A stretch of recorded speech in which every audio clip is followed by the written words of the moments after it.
กับทักทายสำบายดีเด้อพ่อแม่พี่น้อง FC กันเบิดสุขุสุคนพ่อพี่น้องบ่ว่าสิอยู่ไกลอยู่ไกล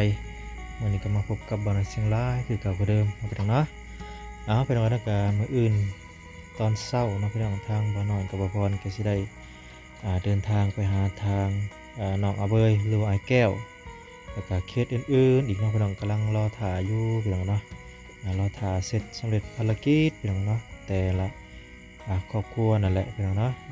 บางครอบครัวเพิ่นก็มีการขอความช่วยเหลืออยู่เนาะพี่น้องเนาะก็คือทางบ่าวคอนเพิ่นเนาะพี่น้องเนาะตอนนี้ก็ทางทีมงานกำลังสิไปอัปเดตเพิ่นเนาะพี่น้องไปถามไทยเรื่องราวเพิ่นนั่นแหละว่าเป็นจังได๋เนาะพี่น้องเนาะเพิ่นเซาระบบไข้หรือว่าจังไดเนาะพี่น้อยก็นี่แหละ ก็เรื่องราวของอาเบยเพิ่นก็มี FC หลายผู้หลายคนเนาะพี่น้องเพิ่นก็ถามไทยมากก็หลายพอสมควรหลายคนพอสมควรเนาะพี่น้องเนาะบางคนก็บาง FC บางท่านก็ว่าอ่า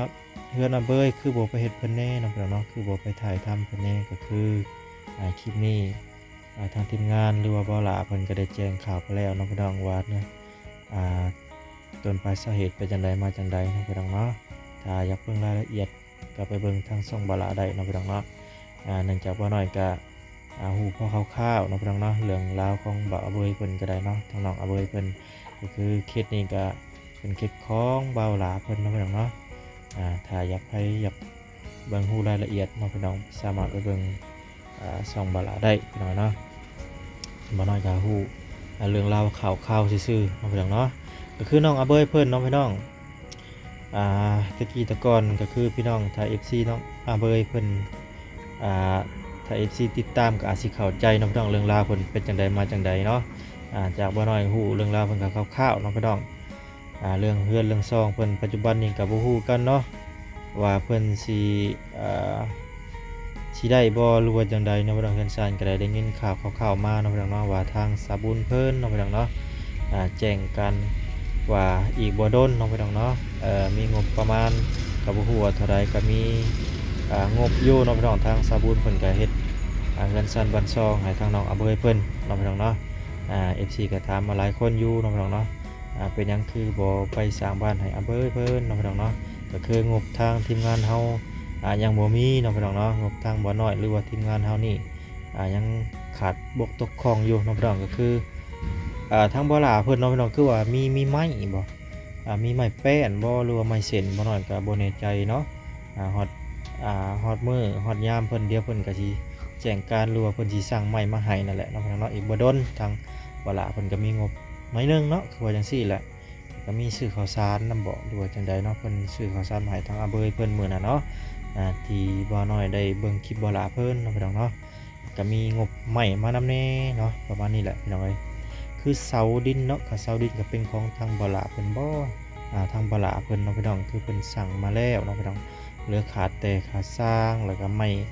แล้วก็แผ่นรูดซิ่งบ่รู้ว่าสิเอาแผ่นหยังก็บ่ฮู้กันเนาะ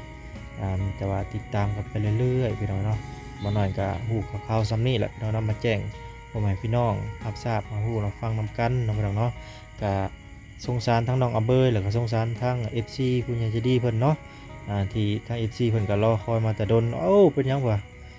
น้องอาเบยเพิ่นมาก่อนเป็นหยังคือบ่ได้ประมาณนี้เนาะพี่น้องเฮือนซั่นบ้านซอง เป็นหยังไอ้แก้วคือได้ก่อนหมู่ประมาณนี้เนาะพี่น้องคือพี่น้องเข้าใจนำกันนั่นแหละพี่น้องเนาะเรื่องราวนี่ก็ได้เป็นมาจังใดบ่น้อยก็บ่สามารถเว้าหลายได้เนาะพี่น้องมีแต่ว่าเบิ่งกันไปนำตัวจริงหั่นแหละพี่น้องเนาะว่าเรื่องราวเป็นจังใดเพิ่นคือสิมีบุญบารมีบ่หรือว่าจังใดเนาะทางน้องอาเบยเพิ่นคือว่าบุญยังมาฮอดบ่หรือว่าจังใดบ่เนาะอ่าบน้องอาเบยเพิ่นก็สิได้นำกันนั่นแหละพี่น้องเนาะบ่น้อยคิดว่าบ้านนี้ก็ได้ต่อแต่ว่า ได้ก่อนได้ล้างนะท่านแหละพี่น้องเนาะก็ใจเย็นๆนำกันพี่น้องเนาะ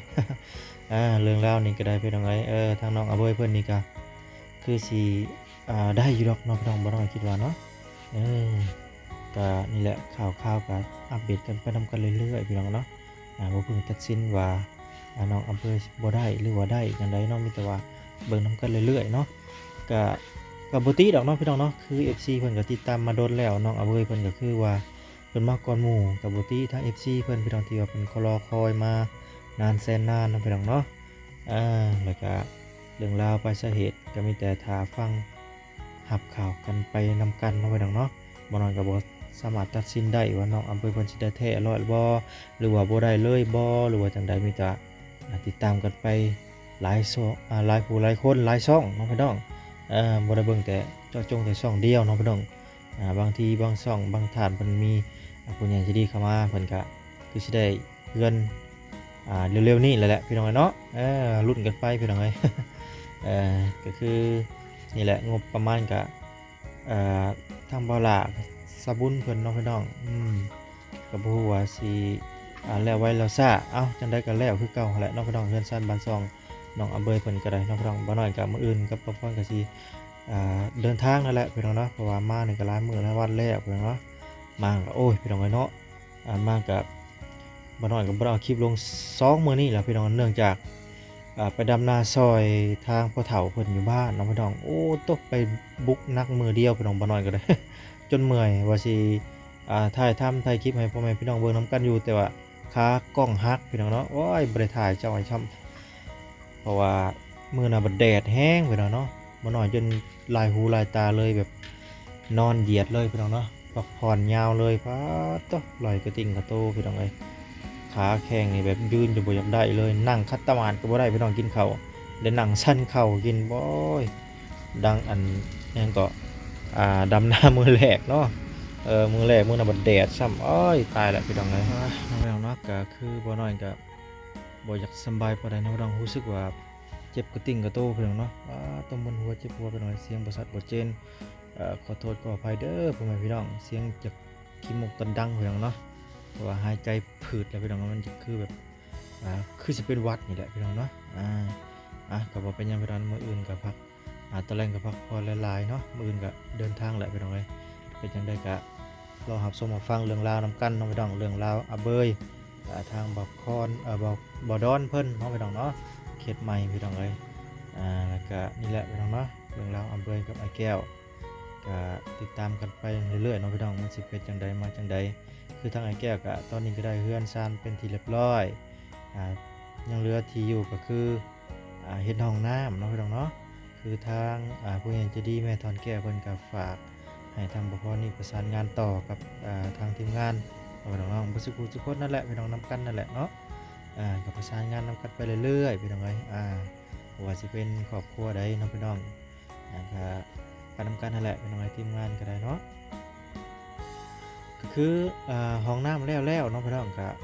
เนื้อที่ดินไอ้แก้วก็สำเร็จเสร็จสิ้นไปที่เรียบร้อยเนาะก็คือเพิ่นได้ซื้อดินนั่นแหละออกใหม่นั่นแหละเนาะพี่น้องเนาะคือว่า10คูณ10นี่แหละก็มีทางเพิ่นอยู่ที่เพิ่นก็ซื้อตะนางมาให้อีกเนาะพี่น้องเนาะซื้อตะนางละหัวนั่นแหละอ้อมเป็นที่เรียบร้อยเนาะพี่น้องตอนนี้ก็สามารถ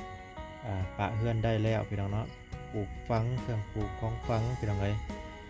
สำเร็จเสร็จสิ้นเนาะแล้วก็หาเครื่องปลูกของฝังมาแล้วก็อยากไปดำนาบ่ไปรับจ้างจังได๋ก็คือว่าโอเคเนาะพี่น้องไปได้บ่ให้ห่วงปานใดพี่น้องเนาะต่อมาก็เป็นทางเราอาเบยบัดนี้เนาะพี่น้องมีแต่รอท่าแต่เฮือนเนาะพี่น้องแต่ว่าห้องน้ำท่อห้องน้ำนี่มีแล้วเนาะพี่น้องมีปะไว้แล้วแต่ว่าเฮือนยังทันละแล้วเนาะพี่น้องคิดว่าถ้าว่าน้องอาเบยเพิ่นได้เฮือนแล้วห้องน้ำก็อาจสินำหลังคือกันก็คือทางน้องอาเบยเพิ่นเนาะพี่น้องก็คือ FC เพิ่นก็ว่าน้องพี่น้องแบบว่าทางบ่ลานี่แบบสั่งซอสทางน้องอาเบยเพิ่นเนาะพี่น้องเนาะก็คือทางบ่ลาเพิ่นออกคลิปมาแล้วพี่น้องเนาะสั่งซอสให้เป็นคนดีจังซั่นจังซี่เนาะแล้วก็ต่อมาทางน้องเพิ่นก็แบบยังเป็นเด็กน้อยอยู่เนาะพี่น้องแบบว่ายังบ่อยากฟังความไผนั่นแหละเนาะพี่น้องก็อาจสิเข้าใจพี่น้องเนาะทวิตน้องเพิ่นก็เฮ็ด YouTube นั่นแหละเนาะพี่น้องเฮ็ด YouTube ก็เด็กน้อยก็ต้องมีความฝันเนาะพี่น้องถือว่าแบบบ่มีเวลาว่างให้ทีมงานถ่ายนั่นแหละพี่น้องเนาะก็เข้าใจนำกันเข้าใจทั้งสองฝ่ายเลยเนาะพี่น้องเนาะบ่น้อยคิดว่าเห็นใจเบิดสองฝ่ายเนาะพี่น้องทางน้องนี่อ่าเว้าทางบ่ล่าก่อนเนาะบ่ล่านี่ก็มีเหตุผลของเพิ่นไปอย่างหนึ่งเนาะก็คือเหตุผลแบบว่าอยากถ่ายให้น้องเพิ่นเนาะพี่น้องอยากให้เพิ่นมีอยากให้เพิ่นได้เพิ่นดีเนาะพี่น้องอยากให้เงินเดือนเพิ่นเดือนละล้านต้องออกคลิปนำเนาะพี่น้องเนาะแต่ว่ากลับกันเนาะพี่น้องทางน้องเพิ่น เฮ็ดยูทูบแล้วบ่มีเวลาสิออกคลิปนำแหน่บ่หรือว่าจังใดแล้วก็อีกอย่างก็เล็กน้อยก็เอาแต่ใจแหน่เนาะถ้าเราเข้าใจนำกันเนาะพี่น้องทั้งสองฝ่ายนี่ก็มาพิจารณาเบิ่งเนาะพี่น้องเนาะว่าเป็นจังใดพี่น้องเอ้ยบ่น้อยก็ได้เว้าได้ส่ำนี้แหละพี่น้องเนาะเข้าใจตรงกันพี่น้องเอ้ยน้องพี่น้องถึงว่าสิเป็นจังใดก็ตามเนาะพี่น้องเนาะเรื่องราวนี่ก็ยังแบบว่ามันเป็นโครงสร้างมาแล้วเนาะพี่น้องเนาะเราก็ต้องแบบว่าดำเนินไปเรื่อยๆพี่น้องเนาะก็คือโครงสร้างมาทำบิดตำบ่เป็นจังใดก็คือพี่น้องอาจสิฮู้เข้าใจนะว่าชีวิตเบอร์นี่อนาถาส่ำใดเนาะพี่น้องเนาะเราก็ต้องเอาโครงสร้างนี่ไปให้สุดเลยเราสิเอาคำเว้าคำจานี่มาเปรียบเทียบมันก็ยากน้อยหนึงเนาะพี่น้องเนาะก็คือเพิ่นว่านั่นแหละพี่น้องเอ้ยเนาะอ่างัวควายบ่กินหญ้าแสนสิคมกับเขาฮักเพิ่นว่าเนาะพี่น้องเนาะหมูสิกินหำหมูบ่กินหำแสนสิตีกระดังวีกพี่น้องเอ้ยเนาะโอ้ยนี่แหละพี่น้องเอ้ยก็คือทางเฮาสิบังคับเกินก็บ่ได้เนาะพี่น้องเนาะแล้วบัดนี้ทางบ่าวหลาเพิ่นเนาะพี่น้องก็เข้าใจอยู่เนาะพี่น้องเนาะทางบ่าวหลาเพิ่นก็อยากสอนพี่น้องเนาะอยากสอนให้เป็นคนทำคนดีก็บ่ติเพิ่นพี่น้องทางบ่าวหลานี่ก็ได้เพราะว่าเพิ่นก็อยากให้แต่ละครอบครัวน่ะเป็นคนดีเนาะเพิ่นก็แบบใช้คำที่ว่าถูกต้องนั่นแหละเนาะพี่น้องเนาะเพิ่นก็ทำสุดใจนั่นแหละพี่น้องทางบ่าวหลาก็ได้เนาะแบบว่าอยากให้ครอบครัวนั้นครอบครัวนี้มีอยู่มีกินเนาะพี่น้องเฮ็ดเฮ็ดตามหน้าที่เนาะพี่น้องทางทีมงานแล้วก็ทางน้องอำเบยเพิ่นก็เข้าใจนำกันเบิดสองฝ่ายเนาะพี่น้องเนาะมาพิจารณานำกันเบิ่งเนาะพี่น้องเนาะถ้าว่าบ่น้อยเว้าผิดเว้าเพี้ยนเนาะพี่น้องก็ขอโทษขออภัยเด้อพ่อแม่พี่น้องเอ้ยเนาะแล้วก็ทางทีมงานหลายๆเนาะเพราะว่าเรื่องนี้ก็บ่ถ้าว่าบ่เว้ามันก็แบบมันก็จะบ่เข้าใจนำกันเนาะพี่น้องเนาะบ่น้อยคิดว่าต้องมาพิจารณานำกันเข้าใจตรงกันเนาะพี่น้องเนาะว่าเรื่องราวนี้ต้องควรเฮ็ดแบบใดปรึกษากันแนวใดเนาะพี่น้องพิจารณากันแนวใดพี่น้องเอ้ยเนาะอ่าน้องพี่น้องคลิปนี้มาฮอดนี้ทางบ่น้อยสิขอตัวลำลาพ่อแม่พี่น้องกันไปก่อนเด้อน้องพี่น้องเนาะเอาไว้คลิปหน้าจังพบกันใหม่เนาะพี่น้องเนาะคืนนี้แหละพี่น้องบ่น้อยก็เอ่ยไปแล้วเนาะพี่น้องโครงสร้างก็คือโครงสร้างเนาะพี่น้องเด็กน้อยก็คือเด็กน้อยพี่น้องเนาะมาเฮาเปรียบเทียบกันก็บ่อยากได้ปานใดเนาะพี่น้องเนาะมีแต่ทำตามหน้าที่แล้วก็จบเรื่องข่าวเนาะพี่น้องเนาะโอเคพี่น้องเนาะสำหรับพี่น้องพบกัน EP หน้าสำหรับ EP นี้ก็ขอกล่าวคำว่าสบายดีพี่น้องสบายดี